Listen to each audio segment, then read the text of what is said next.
ফ্লোটিলার দুটি নৌযানে ড্রোন হামলার নির্দেশ দেন নেতানিয়াহু। তিউনিসিয়ায় নোঙর করা গ্লোবাল সমুদ্র ফ্লোটিলার দুটি ত্রাণবাহী নৌযানে ড্রোন হামলার অনুমোদন দেন ইসরায়েলি প্রধানমন্ত্রী বেনিয়ামিন নেতানিয়াহু। এমনটাই দাবি মার্কিন সংবাদ মাধ্যম সিবিএস নিউজের। গণমাধ্যমটি জানিয়েছে, বিষয়টি সম্পর্কে অবগত মার্কিন গোয়েন্দা কর্মকর্তাদের কাছ থেকে তারা এই তথ্য জানতে পেরেছে।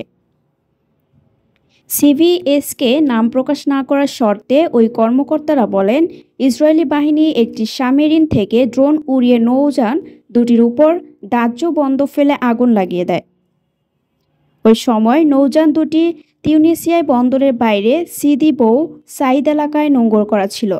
প্রতিবেদনে আরও বলা হয়েছে, এই হামলাগুলো গত ৮ ও ৯ সেপ্টেম্বর পৃথকভাবে চালানো হয়েছিল, তবে এতে কোনো হতাহতের ঘটনা ঘটেনি।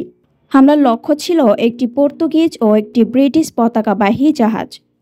আন্তর্জাতিক মানবাধিকার আইন ও যুদ্ধ সংক্রান্ত আন্তর্জাতিক আইনে নাগরিক জনপদ বা বেসামরিক সম্পদের উপর দাহ্য অস্ত্র ব্যবহার সম্পূর্ণ নিষিদ্ধ। সিবিএসকে নাম প্রকাশ না করার শর্তে ওই কর্মকর্তারা বলেন, ইসরায়েলি বাহিনী একটি সাবমেরিন থেকে ড্রোন উড়িয়ে নৌযান দুটির উপর দাহ্য বস্তু ফেলে আগুন লাগিয়ে দেয়। ওই সময় নৌযান দুটি তিউনিসিয়ার বন্দরের বাইরে সিদি বউ সাইদ এলাকায় নোঙর করা ছিল। প্রতিবেদনে আরও বলা হয়েছে, এই হামলাগুলো গত ৮ ও ৯ সেপ্টেম্বর পৃথকভাবে চালানো হয়েছিল, তবে এতে কোনো হতাহতের ঘটনা ঘটেনি। হামলার লক্ষ্য ছিল একটি পর্তুগিজ ও একটি ব্রিটিশ পতাকাবাহী জাহাজ। আন্তর্জাতিক মানবাধিকার আইন ও যুদ্ধ সংক্রান্ত আন্তর্জাতিক আইনে নাগরিক জনপদ বা বেসামরিক সম্পদের উপর দাহ্য অস্ত্র ব্যবহার সম্পূর্ণ নিষিদ্ধ।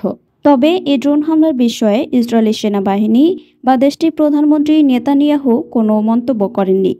এর আগে চলতি সপ্তাহে ইসরায়েলি সেনাবাহিনী গ্লোবাল সমুদ্র ফ্লোটিলার ৪০টিরও বেশি বেসামরিক নৌযান আটক করে। একই সঙ্গে ফ্লোটিলা বহরে প্রায় সব নৌযানে থাকা অধিকার কর্মীদের আটক করেছে ইসরায়েল। তাদের মধ্যে রয়েছেন সুইডিশ অধিকার কর্মী গ্রেটা থুনবার্গও। ইসরায়েলের এমন পদক্ষেপকে সন্ত্রাসী কর্মকাণ্ড উল্লেখ করে নিন্দা জানিয়েছেন অনেক দেশ।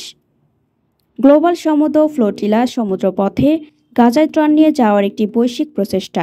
এই নৌবহরে রয়েছে ৪০টির বেশি বেসামরিক নৌযান। এ বহরে প্রায় ৪৪টি দেশের ৫০০ মানুষের মধ্যে রয়েছেন যুক্তরাষ্ট্র, স্পেন, আয়ারল্যান্ড, ফ্রান্স, বেলজিয়াম সহ ইউরোপীয় পার্লামেন্টের নির্বাচিত প্রতিনিধি, আইনজীবী, অধিকার কর্মী, চিকিৎসক ও সাংবাদিক। গ্লোবাল সমুদ্র ফ্লোটিলার প্রথম বহর গত ৩১ আগস্ট স্পেনের বার্সেলোনা থেকে যাত্রা শুরু করে। এরপর ১৩ থেকে ১৫ সেপ্টেম্বর তিউনিসিয়া ও ইতালির সিসিলি দ্বীপ থেকে আরও নৌযান এই বহরে যুক্ত হয়।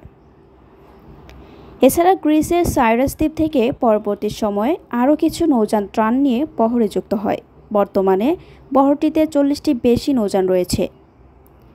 এই নৌবহরের সঙ্গে ফিলিস্তিনি সংগঠন হামাসের সম্পর্ক রয়েছে বলে শুরু থেকে দাবি করে আসছে ইসরায়েল, যদিও এর পক্ষে কোনো প্রমাণ দেখাতে পারেনি তারা।